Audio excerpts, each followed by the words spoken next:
Hello friends, तो आज हम बात करने वाले हैं कैसे हम एंट्री कर सकते हैं सीमेंट एजेंसी की, वो भी टैली प्राइम में। ठीक है, तो अशोक सीमेंट एजेंसी के नाम से मैंने यहाँ पे एक फॉर्म क्रिएट कर रहा हूँ। ठीक है, और उसका जो एड्रेस है वहाँ पे टाइप कर रहा हूँ।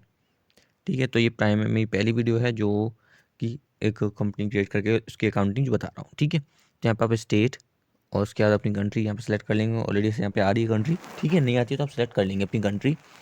देन उसके बाद आपको यहाँ पे अपना pin code, mobile numbers and website, fax, email number, जो भी चीज़ें यहाँ पे दे रखी हैं वो सब आप यहाँ पे पुटअप कर सकते हैं। और उसके बाद अपनी फाइनेंशियल ईयर की डेट है वहाँ पे फिक्स करके येस करके आप वापस आ सकते हैं। ठीक है, यहाँ पे कुछ ऑप्शन मिलेंगे आपको, तो आप अपने हिसाब से येस या नो कर सकते हैं। ठीक है, अगर आपको अकाउंटिंग रखनी है इन्वेंट्री वाइज तो येस, और वन तो नो मेंटेन अकाउंट तो आप में कर सकते हैं। ठीक है, तो जीएसटी ऑप्शन पे जाके आप जीएसटी ओपन कर सकते हैं। यहाँ पे जीएसटी में यहाँ पे अपना फीड कर देंगे। ठीक है, जैसे आप देख रहे हैं, नहीं तो आप डायरेक्ट गेट ऑफ टैली से F11 में स्टेट ऑफ टैक्स में जाके भी अपना जो जीएसटी नंबर फिल कर सकते हैं। और साथ ही TCS या TDS ऐसा कुछ ऑप्शन है जिसको आप एबल या इनेबल करना चाह रहे हैं तो यहाँ से आप बुक कर सकते हैं। ठीक है, अब आपका जैसे आप क्रिएट कर लेंगे तो आपके सामने ऐसा इंटरफेस आएगा गेट ऑफ टैली के नाम से। तो सबसे पहले आपको अकाउंटिंग वाउचर में जाना है और यहाँ पे आपको मिलेंगे वाउचर्स। जैसे F9 परचेज का है तो ऑलरेडी वही मिलेगा। ठीक है, तो यहाँ पे आपका जो है सेम मैंने बिल नंबर और डेट डाल दी है। एंड देन जो पार्टी है उसका मैं यहाँ पे क्रिएट कर रहा हूँ। ठीक है, तो जो मेरी पार्टी है मैंने उसका नाम यहाँ पे लिख लिया है त्रिलोकी ट्रेडर्स के नाम से। ठीक है, क्योंकि मैं इनसे माल खरीद रहा हूँ तो ये मेरे सिंडिकेटर्स होंगे। एंड मैं इनका यहाँ पे एड्रेस टाइप कर रहा हूँ। ठीक है, एड्रेस वाले कॉलम में। ठीक है, जब मैं पूरा एड्रेस टाइप कर लूँगा तो उसके बाद इनका जो आएगा वो आएगा स्टेट का कॉलम। ठीक है, तो फर्स्ट ऑफ ऑल मैंने अपन का पूरा एड्रेस टाइप कर लिया है। देन में जो मेरा पिन कोड है वो फीड कर दे रहा हूँ। इसके साथ आपको यहाँ पर इनका जो जीएसटी नंबर है वो भी यहाँ पे फीड कर देना है। अगर वेरीफाई होगा तो ऑटोमेटिक कर देगा, अगर कोई एरर होगा तो आपको बता देगा। ठीक है, उसका यस करके आप इनका जो भी है अदर ऑप्शन को भी ऑन कर सकते हैं। यहाँ पे आपको सप्लायर्स डिटेल नंबर्स देनी है आपको। ठीक है, तो अपने हिसाब से आप चाहें तो इनको फीडिंग कर सकते हैं, बट मैंने इसे मैंडेटरी नहीं समझा है अभी अपने लिए, तो मैंने नहीं से बताया आपको। ठीक है, यहाँ पे आपको रीचेक कर सकते हैं अपने जीएसटी नंबर, पार्टी का name and address, all the things. और यहाँ पे आपको फिर से अपना जो स्टॉक क्रिएट करना है, और कोई भी चीज़ क्रिएट करने के लिए ऑल्ट सी यहाँ पे आप यूज़ कर सकते हैं, चाहे वो लेज़र हो या फिर स्टॉक। ठीक है, तो मैंने यहाँ पे अपना स्टॉक क्रिएट कर लिया है। फिलहाल परचेज लेज़र क्रिएट कर लिया मैंने अपने यहाँ पे। ठीक है, तो परचेज अकाउंट जो है परचेज अकाउंट में बिलोंग करता है। ठीक है, तो मैं जो स्टॉक है वो मैं यहाँ पे क्रिएट कर रहा हूँ। यहाँ पे मुझे डायरेक्शन तो देखिए, यहाँ पे उसको ही फिल कर रहा हूँ मैं। ठीक है, जो फीड है तो मैंने कंस्ट्रक्शन मटेरियल है, सीमेंट है, ये जो काम हो रहा है सीमेंट को रिलेटेड है तो इसलिए। ठीक है, तो अंदर डी हेड टू पूछ रहा होगा किस में आपको रखना है, क्लोजिंग स्टॉक या और भी कोई नाम रखना हो तो आप उसमें भी उसको ले जा सकते हैं। ठीक है, उसके बाद आप चाहें तो इसकी और भी चीज़ें हैं, यूनिट ऑफ मेजर्स या ऑल्टर यूनिट, वो भी आप यहाँ पे चूज़ कर सकते हैं, वो भी लिख सकते हैं। ठीक है, तो ऑल्टर यूनिट इसलिए देते हैं ताकि आपको हो सकता है वो यूनिट 2-3 चीज़ों में आ रही हो। ठीक है, एक से अधिक यूनिट में आ रही हो तो इसलिए। फिर उसके बाद आप यहाँ पे यूनिट क्रिएट कर लेंगे और सी से सेम। ठीक है, तो आप अपनी यूनिट क्रिएट कर रही है यहाँ पे, और उसके बाद आप चाहें तो यहाँ से एप्लीकेबल कर सकते हैं जीएसटी वगैरह। वैसे तो ऑलरेडी यहाँ पे एप्लीकेबल है, तो आप नॉन एप्लीकेबल भी कर सकते हैं। यहाँ से आपको यहाँ पे उसका HSN वगैरह फीड करना है, और उसके साथ साथ नीचे टैक्सेबल सेलेक्ट करके टैक्स रेट जो है वो आपको टाइप कर देनी है। ठीक है, तो ऑल चीज़ आपको यहाँ पे मिल जाएंगी। एंड देन आपको यहाँ पे आपका लेज़र क्रिएट हो जाएगा स्टॉक का। आपको उसका quantity, rate and amount automatic यहाँ पे आ जाता है। और उसके बाद यहाँ पे आपको टैक्स का लेज़र क्रिएट करने हैं जो कि फॉल करता है ड्यूटी एंड टैक्सेस में। क्योंकि स्टेट के अंदर है तो हम इनपुट CGST और IGST लिखेंगे, अगर स्टेट की बार होता है तो हम इनपुट IGST करेंगे। ठीक है, तो सेम ऑप्शन सेम फंक्शन है, जैसे आप पहले टैली ERP9 यूज़ करते थे वैसे ही यहाँ पे प्राइम में दे रखे हैं, बट कुछ ही फंक्शन यहाँ पे डिफरेंट दे रखे हैं। ठीक है, तो हम चलते हैं इसमें भी और आगे चलते हैं, इनकी बात करते हैं। ठीक है, यहाँ पे आप अपने हिसाब से जो आपका वाउचर नंबर है वो रख सकते हैं। एंड यहाँ पे नीचे जनरेशन जो है आप वहाँ फीड कर सकते हैं अपने हिसाब से। ठीक है, बेसिकली हम रखते हैं बीइंग गुड्स परचेज, तो हमने वही रख दिया है। ठीक है, फिर ऐसे हम एक और बिल क्रिएट करते हैं, invoice number and date feed कर दी है। एंड देन हम जो मेरी पार्टी है जिससे मैंने माल खरीदा उसका नाम लिखता हूँ, एंड उसके बाद वो फॉल करेगा सिंडिकेटर्स में। एंड देन आपका टाइप करना, आपको उसका एड्रेस पार्टी का, और उसका उसका पिन कोड एंड स्टेट जो भी है आपको वहाँ पे फीड कर देनी है। ठीक है, तो अब जो मेरी फर्म है वो दिल्ली की है, तो मैंने उसका GST नंबर यहाँ पे फीड कर दिया है। और देखिए अनवेरीफाई मेरा GST नंबर बता रहा है यहाँ पे, अनवेरीफाई। यहाँ पे आप चाहें तो उसकी बेसिक डिटेल्स जो है यहाँ पे आप फीड कर सकते हैं। अपनी पार्टी का जो डिटेल्स है री चेक यहाँ से हो सकती है आपकी। ठीक है, तो आपको यहाँ पे क्या करना है, सिंपली परचेस अकाउंट का जो बनाना है वो भी इंटरस्टेट का। ठीक है, तो मैं बनाऊंगा इंटरस्टेट परचेस अकाउंट। ठीक है, इंटरस्टेट का मतलब होता है स्टेट से बाहर सप्लाई की गई है या ली गई है। ये भी फॉल करेगा आपको परचेस अकाउंट में। एंड सिंपली आपको इसे गुड्स में करते हुए आपको बाहर आ जाना है। एंड देन जो आपका स्टॉक क्रिएटेड है या नहीं है तो आप और चीज़ स्टॉक जो है क्रिएट कर सकते हैं। तो मैंने स्टॉक क्रिएट कर लिया है वाइट सीमेंट के नाम से, एंड उसका जो डिस्क्रिप्शन है वो भी यहाँ पे फीड कर दे रहा हूँ कि वो किस यूज़ में आता है या कि क्या कहा जाता है उसको। तो उस हिसाब से मैंने यहाँ पे डिस्क्रिप्शन भी फीड कर दिया है। आप चाहें तो डिस्क्रिप्शन बंद भी कर सकते हैं, ऑन भी कर सकते हैं अगर ऑन नहीं है आपके में तो। ठीक है, तो मैंने क्लोजिंग स्टॉक एंड यूनिट सब ले लिया यहाँ पे। उसका यहाँ पे HSN जो है मैं उसका टाइप कर देता हूँ, और उसके साथ साथ उसका जो टैक्सेबल अमाउंट है वो भी यहाँ पे मैंने फीड कर दिया, मतलब tax rate, sorry tax rate. ठीक है, यहाँ पे मैं क्वांटिटी एंड रेट फीड कर दूंगा तो अमाउंट ऑटोमेटिकली आ जाएगा यहाँ पे। ठीक है, आप रीचेक कर सकते हैं इसी चीज़ को स्टॉक वाइज में। ठीक है, उसका आपको इनपुट IGST क्रिएट करना होगा, क्योंकि मेरा जो सप्लाई है इस समय जो मैं ले रहा हूँ वो इंटर स्टेट है, इसलिए मतलब स्टेट के बाहर। तो यहाँ पे मैं IGST चेक करके यहाँ पे अपनी जो टैक्स रेट है वो फीड कर दूंगा, एंड देन मैं वापस रेफरेंस में चेक करके अपना जो नरेशन है वो फीड कर दूंगा। आप चाहें तो नरेशन चेंज कर सकते हैं अपने हिसाब से, जो भी हो वो आप लिख सकते हैं। ठीक है, नरेशन में कोई भी दिक्कत नहीं होती है। उसके बाद हम जाएंगे वापस अपनी स्टॉक समरी में और चेक करेंगे हमने कौन कौन से स्टॉक खरीदे हैं। तो आप देख सकते हैं वाइट सीमेंट और सीमेंट के नाम से आपके स्टॉक जो है यहाँ पे बने हुए नज़र आ रहे हैं। ठीक है, तो अब चलते हैं वापस गेटवे ऑफ टैली पे, एंड देखते हैं कि सेल्स के बिल जो है हम कैसे फीडिंग करते हैं। तो वापस अकाउंटिंग वाउचर पर जाएंगे आप, एंड देन फीड करेंगे आप सेल्स का। तो आप F8 की से सेल्स वाउचर आप खोल सकते हैं। ठीक है, F8 की जो की होती है उससे आप सेल्स वाउचर खोलेंगे, एंड देन अपना जो वाउचर नंबर ऑटोमेटिकली यहाँ पे आ जाएगा, एंड आपको यहाँ पे अपनी पार्टी का नाम जो है वो क्रिएट करना है। आज जब आप किसी को माल बेचते हैं तो आपको होता है सन्डी डेबिटर्स। तो ये पहले मैं नाम लिख लेता हूँ अपना, एंड देन उसका यहाँ पे सिलेक्ट करता हूँ सन्डी डेबिटर्स अंडर दी हेड। ठीक है, यहाँ पर जो पार्टी है मेरी उसका मैं एड्रेस यहाँ पे फीड करता हूँ कि मैं जिसको माल बेच रहा हूँ उसका एड्रेस क्या है वो यहाँ पे आ जाएगा। ठीक है, और उसका ऐसी एड्रेस मैंने यहाँ पे आपका टाइप कर दिया है। ठीक है, आप चाहें तो 3 लाइन होती है एड्रेस की, आप टाइप कर सकते हैं। उसका स्टेट एंड पिन कोड जो भी आपको पता है वो सब यहाँ पे लिख सकते हैं, एंड साथ ही साथ उसका GST नंबर अगर वो रजिस्टर्ड पर्सन है तो।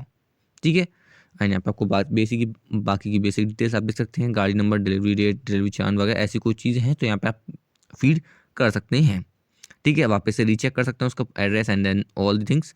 यहाँ पे आपको क्रिएट करना है सेल्स अकाउंट के नाम से, अगर आप स्टेट के अंदर सेल कर रहे हैं तो, अगर स्टेट के बाहर है तो इंटरस्टेट सेल। इसका जो ग्रुप होता है वो होता है सेल्स अकाउंट, एंड आप यहाँ पे अपने हिसाब से ऑप्शन येस या नो कर सकते हैं, मतलब एबल अनेबल। और वैसे मुझे कोई ऑप्शन एबल नहीं करना है तो मैंने इसको सिंपली कंट्रोल ए करके सेव कर दिया है। फिर मैं अपने जो स्टॉक जो मैंने खरीदा था उसी को ही मैं यहाँ पे सेल करने वाला हूँ।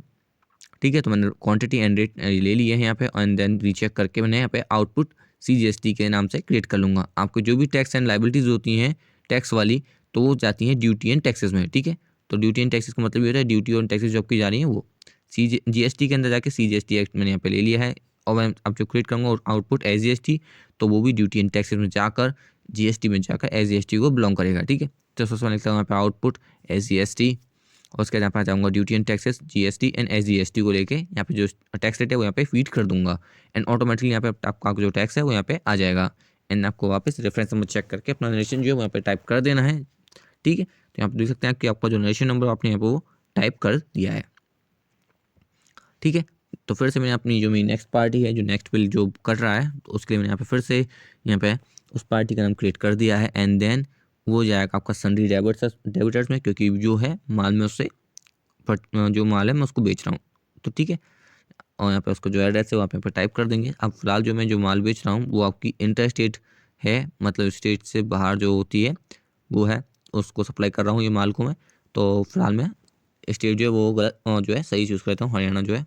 ठीक है, आप चाहें तो रेगुलर करके उसका जो GST नंबर है वो आप यहाँ पे फीड करेंगे, एंड देन चेक कर लेंगे वेरीफाई करके आपका उसका GST नंबर। यहाँ पे आप उसका डिलीवरी नोट जो भी है आप डिटेल फिल कर देंगे रीचेक करके। ठीक है, तो यहाँ पे आपको क्रिएट करना है इंटर स्टेट नाम से एक ledger inter state sales account के नाम से। ठीक है, जो कि शो होगा आपका under the group sales account के अंदर। ठीक है, तो सेल्स अकाउंट आपको सिलेक्ट कर लेना है, एंड अपने हिसाब से ऑप्शन येस या नो कर लेने हैं, एंड उसे कंट्रोल ऐसे सेव कर लेना है। उसके बाद यहाँ पे जो मैंने जो स्टॉक खरीदा था उसी को यहाँ पे मैं बेचूंगा। ठीक है, तो मैंने क्वांटिटी एंड रेट बोथ यहाँ पे लिख ली है, एंड उसके बाद मुझे यहाँ पे जो टैक्स हैं वो भी यहाँ पे लिखने हैं। तो आउटपुट IGST में लिखूंगा यहाँ पे, क्योंकि मेरा जो माल है स्टेट के बाहर सप्लाई हो रहा है इसलिए। तो GST में जाकर मुझे IGST लिखना है, एंड जो रेट ऑफ द टैक्स है वो यहाँ पे लिख देना है, and then reference number check करके मुझे फिर से नरेशन यहाँ पे टाइप कर देना है। आप देख सकते हैं जो टैक्स था ऑटोमेटिकली यहाँ पे आया था। ठीक है, वापस जाएंगे हम स्टॉक समरी और चेक करेंगे हमारा जो स्टॉक है कितना बचा है। ठीक है, कितना सेल हुआ कितना बचा है वो आप जाएँ तो P&L में, मतलब प्रॉफिट एंड लॉस में जाकर आप अपना जो टोटल परचेज है, टोटल सेल है, या फिर क्लोजिंग स्टॉक यहाँ से भी चेक कर सकते हैं इजीली। ठीक है, तो किस मंथ में कितनी सेल करी आप यहाँ पे देख सकते हैं। थोड़ा सा मैंने यहाँ पे जो है नाम चेंज कर दिया है, ठीक है। तो inter state sale, inter state purchase, sales और इंटर सेल्स परचेज जो तो मैंने आपको यहाँ पे बता दी है। आप यहाँ से चाहें तो जो है अपने प्रॉफिट या नेट प्रॉफिट को अलग करके देख सकते हैं और परसेंटेज रेट चेक भी कर सकते हैं, ठीक है। जैसे कि मैंने यहाँ पे आपको देख सकते हैं F12 की से यहाँ पे परसेंटेज रेट से ओपन कर लिया था, ठीक है।